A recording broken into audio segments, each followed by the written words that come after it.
기적을 믿으십니까?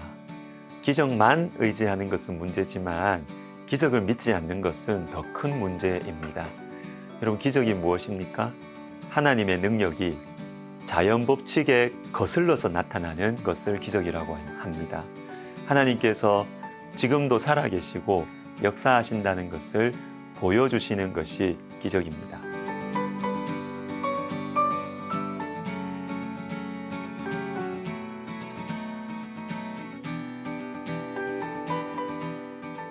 먼저 느부갓네살 왕의 꿈에 나온 큰 신상에 대한 설명을 하겠습니다. 느부갓네살 왕과 그 이후에 등장하는 강력한 이 제국들에 대한 꿈인데 네 나라를 상징합니다. 먼저 순금으로 된 머리는 느부갓네살 왕이 세우고 다스리는 바벨론 제국입니다. 두 번째, 은으로 된 가슴과 두 팔은 바벨론 이후에 등장하는 메데 바사 제국, 즉 페르시아를 의미합니다. 세 번째, 노스로 된 배와 넓적다리는 알렉산더 대왕으로 그 유명한 헬라 제국입니다. 마지막 네 번째, 새와 같이 강한 나라는 로마 제국이죠. 세계의 역사는 하나님의 말씀대로 그대로 이루어졌습니다. 여러분, 성경이 권위가 있다, 성경이 하나님의 말씀이다 라고 하는 것은 그냥 하는 말이 아니고 사실성, 역사성이 있기 때문입니다. 여러분, 성경은 사실이에요. 그래서 우리의 신앙은 사실에 근거한 신앙이지 감정의 뜨거움에 그치는 것이 아닙니다. 분명한 역사적 사실에 근거한 뜨거움이죠. 대표적인 것이 예수님의 부활이에요. 예수님께서 죽은 자 가운데서 부활하시고 지금도 살아계신다는 것은 사실입니다. 죽은 자가 어떻게 살아나느냐? 과학적으로 불가능하다고 말하는 많은 시도들이 있었지만 예수님의 부활은 사실로 판명났습니다. 예수님의 묻히신 무덤이 비어 있습니다. 부활하신 예수님을 만난 사람들이 많이 있었습니다. 그리고 겁쟁이 배신자 제자들이 단기간에 담대한 사람들로 변화되었습니다. 성경은 사실이고 역사입니다. 이어서 생각해 볼 것은 오늘 본문 34절과 45절에 나오는 손대지 아니한 돌입니다. 손대지 아니한 돌이 이 큰 신상을 쳐서 부숴버립니다. 그리고 영원한 한 나라를 세웁니다. 이 나라는 바로 우리 주 예수 그리스도께서 이 땅에 오셔서 세우시는 하나님의 나라입니다. 여러분, 하나님 나라는 망하지 않아요. 하나님의 복음은 지금도 우리가 염려하고 두려워하는 오늘날에도 복음은 전파되고 있고 주님의 나라를 확장하고 있습니다. 그런데 여러분, 한 가지 깊이 묵상하고 싶은 것이 있어요. 바로 이 돌이 손대지 아니했다는 것입니다. 여기에 손은 사람의 손이죠. 사람의 손, 사람의 능력과 영향력을 받지 않았다. 하늘에 속한 것이다. 하나님의 능력이다라는 것입니다. 교회 역사 가운데 특별히 18세기부터 지금에 이르기까지 성경에서 말씀하시는 하나님의 능력을 믿지 않고 제한하는 경향들이 계속 있어 왔어요. 안타깝게도 지금 저와 여러분도 그것들의 영향력을 어느 정도는 받고 있습니다. 과학을 하나님보다 더 높게 두는 것입니다. 인간의 이성을 하나님의 말씀과 능력보다 더 강조하는 것이죠.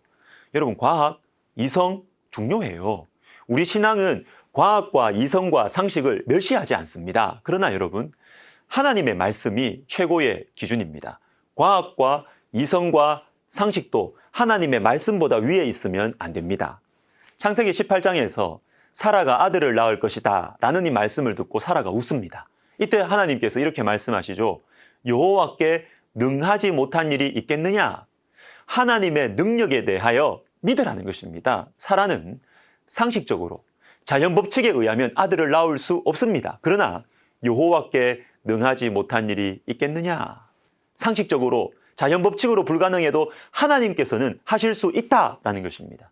하나님께서는 바닷물을 멈추시고 바다에 길을 내셨습니다. 홍해를 가르시고 요단강을 멈추셨습니다. 견고한 여리고성 앞에서 하나님께 순종하여 소리를 지를 때 성이 무너졌습니다. 아얄론 골짜기에서 여호수아의 기도 소리를 들으시고 태양을 멈추셨습니다. 문둥병자를 고치셨습니다. 죽은 나사로를 살리셨습니다. 여러분, 하나님께 능하지 못한 일이 없어요. 기적의 하나님이십니다. 사랑하는 여러분, 기적의 하나님을 믿으십니까? 기적의 하나님을 믿는 것은 우리 신앙에 있어서 매우 중요합니다. 하나님은 살아계시고 역사하신다는 사실을 믿기 때문입니다. 여러분, 하나님은 죽어있는 신이 아닙니다. 살아계시고 뿐만 아니라 실제로 역사하십니다. 동상으로 있는 신이 아니에요. 오늘 본문에 나오는 것처럼 크고 화려한 신상을 무너뜨리시는 분이십니다. 그리고 또 하나, 기적을 믿는 신앙에서 중요한 요소가 있는데요. 하나님은 우리가 살아가는 이 세계보다 크시다 하는 사실입니다. 우리의 경험, 우리가 만들고 정리해 놓은 법칙을 넘어서는 하나님이시고 그것을 얼마든지 흔드실 수 있는 하나님이십니다. 손대지 아니한 돌인 것이죠. 인간이 발견하고 정리한 법칙들과 전통들 물론 중요합니다. 그러나 하나님은 이것들을 언제든지 뚫고 들어오실 수 있다라는 사실을 인정하고 믿는 사람들이 그리스도인들이에요. 하나님이 자연 법칙 속에 갇혀 있다고 생각하는 사람들과 우린 달라요.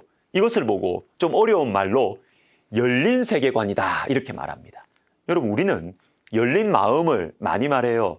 사람들 사이에서 좀 마음이 열려 있어야 한다는 것이죠. 좋습니다. 좋은 것이죠. 그런데 사람들에게 열려 있는 것을 중요하게 생각하시는 것만큼 하나님께는 열려 있으십니까? 하나님께서 내 인생 가운데 언제든지 뚫고 들어오실 수 있다.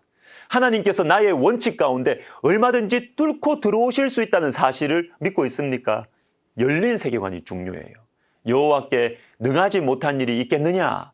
우리 주님께서 역사하시면 아무리 어려운 문제도 해결될 수 있다는 것이죠. 아무리 막혀 있는 것 같아도 열릴 수 있고, 아무리 변하지 않을 것 같은 사람도 하나님께서 역사하시면 변할 수 있습니다.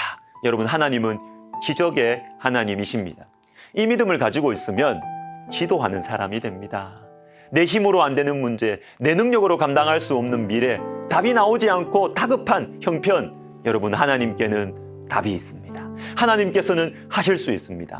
기적의 하나님께 기도하시는 저와 여러분 되시기를 주님의 이름으로 축복합니다. 기도하겠습니다. 하나님 아버지, 하나님은 기적을 일으키시는 분이심을 믿습니다. 이 하나님을 믿고 우리의 어려운 형편, 낙심된 상황들 우리가 하나님께 기도하면서 믿음으로 살아나고 믿음으로 돌파해내는 저희들 되게 하여 주시옵소서. 예수님의 이름으로 기도하옵나이다.